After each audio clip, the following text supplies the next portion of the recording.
நடுக்கடலில் மீன்பிடித்துக் கொண்டிருந்த தமிழக மீனவர்கள் 10 பேரை இலங்கை கடற்படை சிறைப்பிடித்துச் சென்றுள்ளது.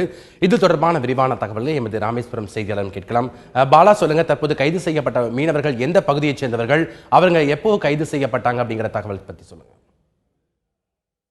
ராமநாதபுரம் மாவட்டம் புதுக்கோட்டை மற்றும் நாகை போன்ற பகுதிகளில் இருந்து நேற்று சுமார் ஒரு 3000க்கும் மேற்பட்ட சுமார் ஒரு 10,000க்கும் மேற்பட்ட மீனவர்கள் நேற்று கடலுக்கு மீன்பிடிக்க சென்றனர்.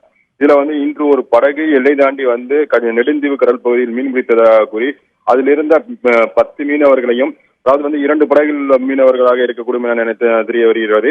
மொத்தம் தற்பொழுது கைது செய்யப்பட்டு ஒரு படகில் 10 மீனவர்களை தற்பொழுது கைது செய்யப்பட்டு காங்கேசன்துறை கடற்படை முகாமில் வைத்து விசாரணை மேற்கொண்டு வருகின்றனர். ஆனால் ஒரு படகிற்கு சுமார் 5 மீனவர்களை செல்லக்கூடிய நிலையில் தற்போது ஒரு படகையும் 10 மீனவர்களையும் கொண்டு சென்று இருப்பது கொஞ்சம் கேள்விக்குறியாகவே உள்ளது. ஏன்னால் இன்னும் மற்றும் ஒரு படகை அழைத்துச் செல்லும் போது பழுது ஏற்பட்டதா என்பது குறித்து இன்னும் சிறிது நேரத்தில் தெரிய வரும். தற்பொழுது கைது செய்து வைக்கப்பட்டுள்ள மீனவர்கள் அனைவரும் தற்போது காங்கேசன்துறை கடற்படை முகாமில் வைக்கப்பட்டுள்ளனர். இவர்கள் ராமேஸ்வரம் மீனவர்களாக இருக்கக்கூடும் என பகுதி மீனவர்கள் தெரிவித்து வருகின்றனர். பாலா, இப்போ மீனவர்கள் கைது செய்யப்பட்டிருக்காங்க, அவர்களுடைய உறவினர்கள் என்ன கோரிக்கை விடுக்கிறாங்க, இதை பற்றி சொல்லுங்க.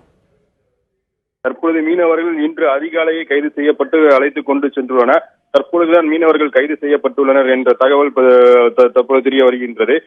இவர்களுடைய உறவினர்கள் அரசுக்கு வைக்கக்கூடிய கோரிக்கை மற்றும் மீனவர்கள் வைக்கக்கூடிய கோரிக்கை என்னவென்றால், தங்களுக்கு பாரம்பரிய இடத்தில் பாதுகாப்பாக மீன்பிடிப்பதற்கு வழிவகை செய்ய வேண்டும். தங்களுடைய படகுகள் ஏற்கனவே விடுவிக்கப்படும் என அறிவித்த படகுகள் இன்னும் நீண்ட காலமாக இலங்கையினுடைய வசம்தான் உள்ளது.